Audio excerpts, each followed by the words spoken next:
বীৰমণি তুমি অন্য দিকে গৈ যুদ্ধ কৰাবো যুদ্ধ দিয়া যুদ্ধ দিয়া বেশ তেন্তে প্রভু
তোমার দরে শিষ্য পায়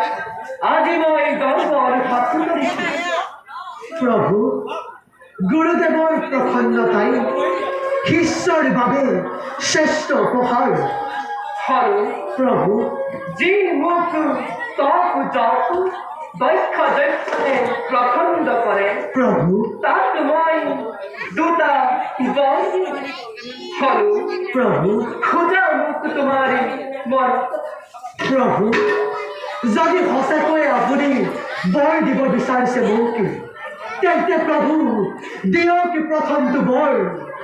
পুষ্কৰক জীৱিত কৰাৰ উপায় আৰু সমস্ত ৰাম সেনাৰ সুস্থ কৰাৰ উপায় প্ৰভু নিজৰ কাৰণে বৰ নিবিচাৰি আনৰ কাৰণে বিচাৰিলা কিয় প্ৰভু ভক্তই যেতিয়া ভগৱানক পায় তেতিয়া আৰু সেই শিষ্যক একো দৰকাৰ নহয় প্ৰভু মই মোৰ প্ৰভু শ্ৰীৰামক পালোঁ ইয়াতকৈ আৰু মোক একো নালাগে তথাপিও প্ৰভু আপোনাৰ বৰৰ প্ৰভাৱত যদি কোনো লোকে জীৱিত হয় আৰু পিতৃয়ে যদি পুত্ৰৰ মুখ দেখা পায় তেন্তে প্ৰভু তেতিয়াহে বৰলাভৰ সাৰ্থকতা হ'ব প্ৰখণ্ড হল তোমাৰ বাক্য প্ৰভু প্ৰভু মই নিশ্চয় তোমাৰ এই মনেৰ ইচ্ছা পূৰণ কৰি প্ৰভু কিন্তু হল প্ৰভু তুমি স্মৰণ কৰা সেই ৰামৰ শক্তিহেনৰ কথা যিদৰে তুমি ৰক্ষা কৰিছিলা সঞ্জীৱনী প্ৰভু সঞ্জীৱনী তুমি আনিব প্ৰভু তেতিয়াহে তুমি তেওঁক জীৱিত কৰিব পাৰিবা হে প্ৰভু অশেষ কৃপা কৰিলে মোক এতিয়া প্ৰভু দ্বিতীয়টো বৰ দিয়ক মোক প্ৰভুক যে মই সঞ্জীৱনী উভতি নহালৈকে আপুনি সমস্ত ৰাওকেলাৰ ৰক্ষাৰ দায়িত্ব বহন কৰিব। নিশ্চয় হলো প্ৰভু। তুমি উৎপত্তি নহালৈকে মই তোমাৰ ৰাজ্য চাম। ভাল প্ৰভু, হে প্ৰভু দিয়ক কি অনুমতি, যাওঁ এবে মই গন্ধমাদন পৰ্বতৰ দিশে। যোৱা হলো যোৱা।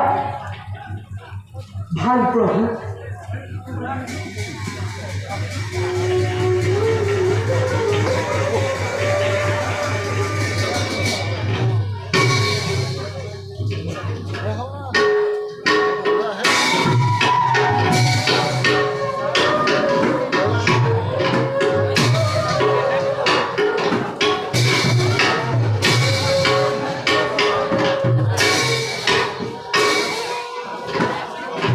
So